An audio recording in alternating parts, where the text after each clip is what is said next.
FII अब लौटेंगे?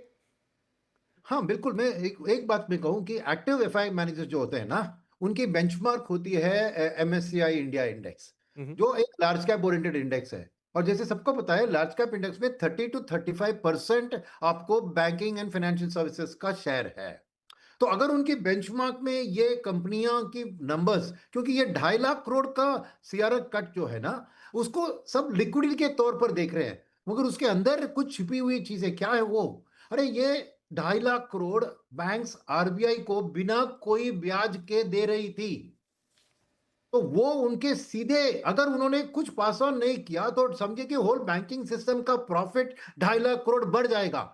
वो जितना वो पास ऑन करते हैं, होपफुली लोन ग्रोथ से वो मेकअप करने की कोशिश करेंगे, वो बात ट्रांसमिशन वाली बात है। मगर ट्रांसमिट नहीं किया भी, 2.5 लाख करोड़ का प्रॉफिट उनको मिल रहा है, क्योंकि 0% रिटर्न से जो भी लेंड करने वाले हैं उसके रेट पर उनको मिल रहा है वो पैसा। नंबर, तो मैं क्यों कह रहा हूं, तो अगर बैंकिंग सेक्टर की ओवरऑल प्रॉफिट ग्रोथ होने वाली है और वो बेंचमार्क में 30% चाह है, तो डेफिनेटली एफआईएस को अभी बैंकिंग में ओवरवेट होना ही है, और उसके कारण वो अलोकेशन जरूर यहां हमको इंडिया में आना ही है। वो एक बात है। सेकेंड बात ये कहूंगा मैं कि ये focus of the rate cut plus CRR cut क्या चीज के ऊपर है। आरबीआई गवर्नर ने 3D की बात करी, डिजिटलाइजेशन की बात की, फिर फाइनली डेमोग्राफी की बात की, फिर कहे कि डोमेस्टिक डिमांड। क्यों कर रहे हो कि ये जो आरबीआई के एक्शन है वो डोमेस्टिक डिमांड को मजबूत कर रही है, यानी जो टैरिफ रिलेटेड अनसर्टिनिटी से इंडिया एक अलग जहाज में जा रहा है, जहां पे डोमेस्टिक स्ट्रेंथ को हम और भी मजबूत कर रहे हैं। तो नेचुरली एक एफआई की फोकस, अगर वो जैसे अनुज जी ने कहा, उनको पैसे की बात है, जो जो इकोनॉमी इस टैरिफ के माहौल में भी डोमेस्टिक स्ट्रेंथ के ऊपर आगे बढ़ रही है, नेचुरली वहां पे उनको अलोकेशन ज्यादा करना पड़ेगा, क्योंकि इंटरनेशनल अनसर्टिनिटीज कम है। तो मेरा मानना है कि जरूर ये एक पॉजिटिव ट्रिगर होगा एफआईएस को इंडिया एलोकेशन इंक्रीज करने में। मगर ये बात पूरी नहीं है, क्योंकि उनकी भी आंखें बीटीए के ऊपर होगी, क्योंकि वो डिसाइड करेगी कि कौन सी एक्सपोर्ट ओरिएंटेड सेक्टर्स इंडिया में चल सकती है और कौन सी पीछे रह जाएगी। बिकॉज बीटीए कोई विन विन माने कंप्लीटली इंडिया का विन नहीं होगा, कुछ हमें अमेरिका को देना होगा, कुछ हमें मिलेगा, तो ये थोड़ी विन लूज की सिचुएशन होगी। तो इसके लिए थोड़ा इंतजार करेंगे। तो एक स्टेज वन बैंकिंग सेक्टर की पॉजिटिविटी के कारण मैं एफआईएस के अंदर आने की एक इंक्रीज देख रहा हूं, मगर सेकंड स्टेज ऑफ इंक्रीज होगा जब बीटीए का साइनिंग अनाउंस होता है।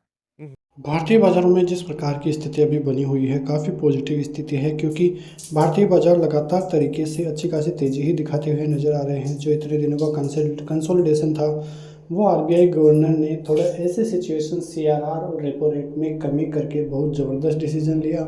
और इतिहास में ऐसा पहली बार ही देखने को मिला है कि कोई गवर्नर इतना स्ट्रेट वाइड डिसीजन लेता हुआ भी नजर आए। तो स्थिति काफ़ी बेहतर बनती हुई नजर आई, और इसी के कारण भारतीय बाज़ारों में ऐसी तेज़ी का मूड माहौल भी देखने को मिला। ऐसी तेज़ी बहुत दिनों से देखने को मिली है, क्योंकि लगातार एक महीने भारतीय बाज़ार एक कंसोलिडेशन के मूड में ही रहे हैं, और वो कंसोलिडेशन अब थोड़े दिनों में क्लियर होता हुआ नज़र आया है। भारतीय बाज़ार फिर से 25,000 का लेवल छूते हुए नज़र आए हैं। अब भारतीय बाज़ारों में केवल एक ही लक्ष्य है कि बाज़ार यदि 25,125 का लेवल तोड़ता है तो वो भारतीय बाज़ारों के लिए काफ़ी अहम रहेगा, क्योंकि इसके बाद बाज़ार में नई ऊंचाई आएगी। हो सकता है कि बाज़ार ऑल टाइम हाई पर भी जाता हुआ नज़र आए, क्योंकि भारतीय बाज़ारों की तरफ से जो भी चीज़ें हैं वो पॉजिटिव बनती हुई ही दिखाई दे रही हैं। भारतीय बाज़ार बहुत दिनों से एक रेंज में काम कर रहे थे। अब रेंज 25,125 टूटते ही बाज़ार में 25,250, 25,500, 25,800 के लेवल भी आते हुए दिखाई देंगे।